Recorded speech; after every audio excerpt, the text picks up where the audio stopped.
to talk about. In the Dream Packs, we have a dry erase adventure coloring book that they can do 24/7, and we have a journal. And the journal teaches parents how to teach their children to daydream. For example, if you said, okay, Robbie, like I told him in his room, I said, you could go fishing right from this bed. My next question would have been, who do you want to go with you? Where would you go fishing? And so you start asking children, because if you say, let's daydream, they're going to go, what are you talking about? What does that mean? But if you said, okay, today it's all about you. It's for your little girl. You say, today we're going to do anything that you want to do. What do you want to do? What's the little person going to say? They're going to say, I don't know, because there's too many choices. Do you want to go to the park? No, I don't want to go to the park. Do you want to go to the zoo? No, I don't. So you do know what you want to do. We just have to figure out what it is. The same thing. I got to say, Jan, I don't remember the last time anybody's talked to me about dreaming, about literally, whether it's a grown adult or whether it's a child, being able to illustrate that literally with what you're providing and visually and how it's mending souls. I think I've forgotten it. I think the whole country or the world maybe has forgotten about dreaming, and you're literally handing them the key to unlock imagination and dreams. I think that's awesome. That's right. Why do you think Disney World is so amazing? It's because you get an opportunity to act like a child and get away with it.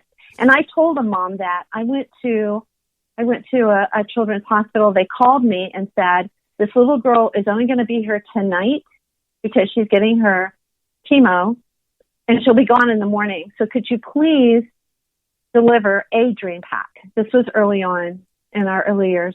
And so I drove up to the hospital, not expecting to meet with the family. And when I got there, the child life specialist met me and said, I want you to meet with the family. And I'm like, I'm not dressed. I'm in jeans and, a casual shirt. I'm not here for presentation purposes. But I went and met with the mom. And here we are again, another family going through a divorce. And when I walked in, there was this little girl. Her name is Sundance. That's her name. And so when I went into the room, there's this little girl, and she's got just those few little pieces of hair sticking straight out from the top of her head. And so I sat on her bed, and I walked through the dream pack with her. And then I moved over to talk to the mom. So she's playing with the dream pack, and I'm talking to the mom.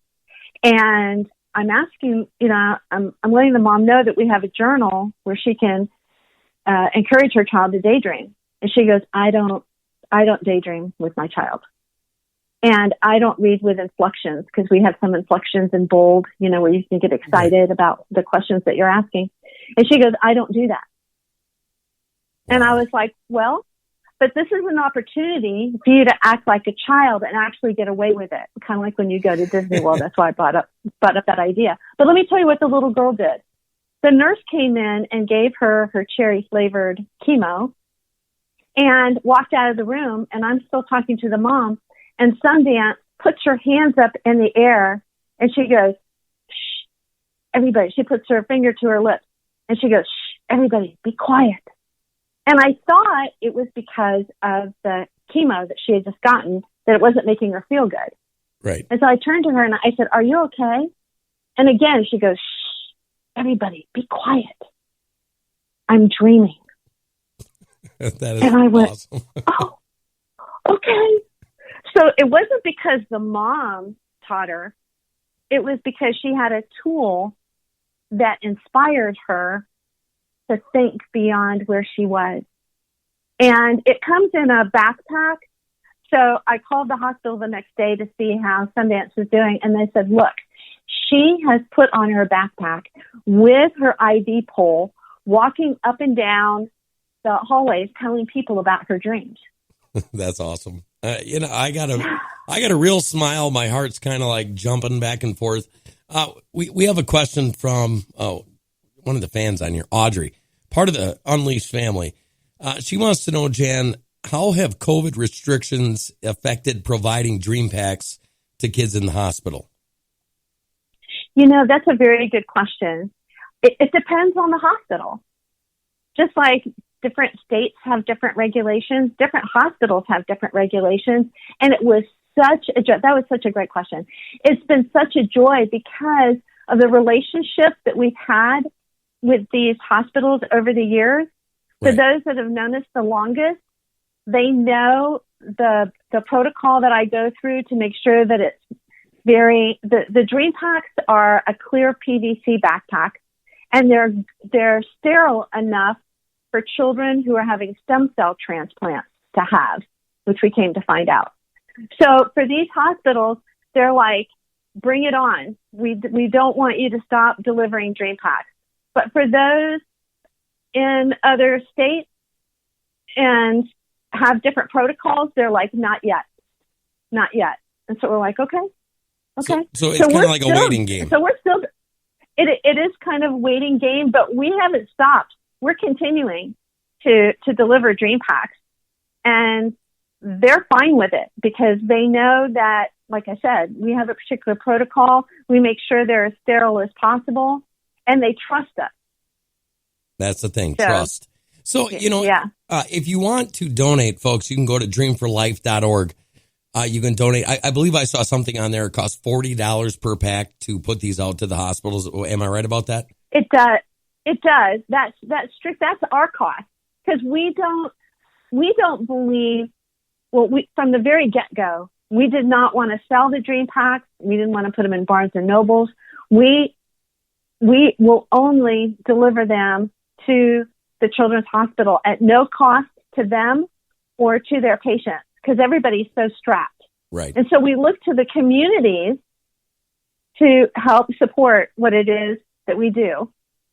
Right. Well, Audrey's got another question. She just said, do you have any teams in Southern California? Do we have any? I'm sorry, I didn't hear that word. Oh, sorry. Any teams? Any teams? Yeah, in Southern California, trying to get these in there. I think people think that this is awesome, and I think this is going to spark something. I guess the proper thing would be, I hope so.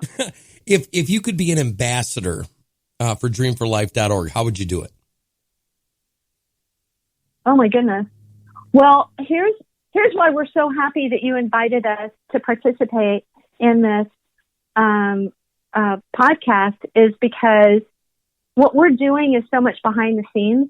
Right. People don't really get to see what we do, right? It's not like we're delivering pizzas or bears or trucks, to the hospital, and we have these rallies where we go out and raise, support. Right. And so we're trying to get the word out to let people know if they have a business, if they have an entity that they want to support their local children's hospital, then by all means, all I have to do is call up the hospital to their child life department and say, hey, we're in, 42 plus 13 is 55, right? Right. Hospital. And would you be interested in our Dream Pack program? Actually, we're reaching more hospitals with the Dream Team stories than the Dream Packs because of COVID. And when the hospitals that have the Dream Team stories, they go to our website and they're like, hey, we love the fact that we have the Dream Team stories, but we want the Dream Packs for our younger kids. Right. And I have to tell them, I have to wait to raise the funds in your area before I can deliver, because I have the mindset that I would rather be a mile, an inch wide and a mile deep than a mile wide and an inch deep. And I don't want us to start telling all these hospitals that we can provide to them, which we could initially, but we can't keep up the support. Right. So if any of your listeners are interested in connecting with their local, children's hospital, one, they may already be on our list and may already have a connection to them. Okay. And they can rally for us. We would love that. Because we're not an island unto ourselves. We need as much support as we can possibly get. Well, I can tell you one thing, Jan. To make sure. Yeah, when you get families together, parents that have been through any type of this type of situation, it is a different ballgame. You almost put your arm around them because you know what they've went through, and you want to make sure that the next people don't. Children's Miracle Network bailed me out. Literally, we were just having problems with money getting back and forth to the hospital, and they're like, here, have it. And they didn't even ask for it back. I mean, that type of thing. My wife is on here right now. She said, our hospital could use these for the PEDS unit. And you know what? These parents that have been through this kind of turn into warriors. I think what you're saying is we need to spread the word far and wide.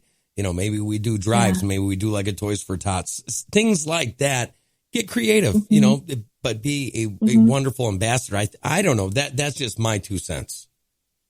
No, I think that's really a great idea because it's all about using your imagination. And if any of your listeners have a really creative idea, that they would love to share with us, we're not limited in our approach, to how to do this. We would love a creative ideas to help us do this in the midst of the COVID. I can't begin to tell you really from we're in with the Dream Team Stories. We're in Alaska. We're in California. We're in Texas. We're in so many different places, and there's a demand for what what they want to provide to their patients, and we would just love to do it.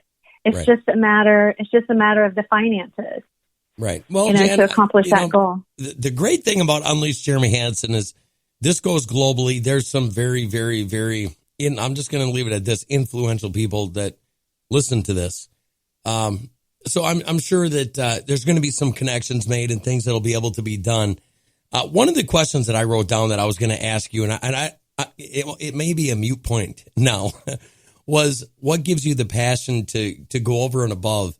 And I'm going to ask you again, but seeing what happens with these children and the amazing emotional roller coaster that you go through, and just being compassionate to people with these problems obviously is some of that. But, that statement that your daughter said to you, I don't know, it's kind of sticking with me. Like, we can really do something. And you know what? That gives me so much hope that there's college kids out there that, in today's society, there's so many college kids out there that don't care about anything other than their entitled selves. And for a young lady to actually think about that, and I don't know, that just gives me hope. What else is it? I think that one of the things that really, really drove me to pursue this was my father had a stroke, and I was his caregiver. And nobody came over to see him until his latter years. He survived a stroke by 12 years. Wow. But it showed me something. It showed me that these families suffer in silence. And my father has since passed away. But I thought, as difficult as that was to go through that, these families that are in a dark hospital room, or they're sitting in a corner, or they're waiting for the sun to come up, to see if they survive another day. There's a need out there. And isn't that why most charities are started? Because there's a need out there somewhere. And we're just so grateful. We might not see the patients that receive these dream packs, but I'll tell you what, we do hear from the hospitals. And they tell us, look, we need something that's going to make a personal impact. When you give a child, and I'm not against toys. I'm a grandmother of 4, and I love to give my grandchildren a gift. But the ones that are really going to be lasting are the ones that are going to be the most impactful. Right.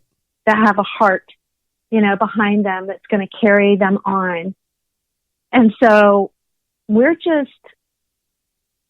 just can't say enough that when we ship these out, that we know that we're touching a family and a life, one at a time. Might not be able to touch the multitudes, but we can touch one at a time for sure.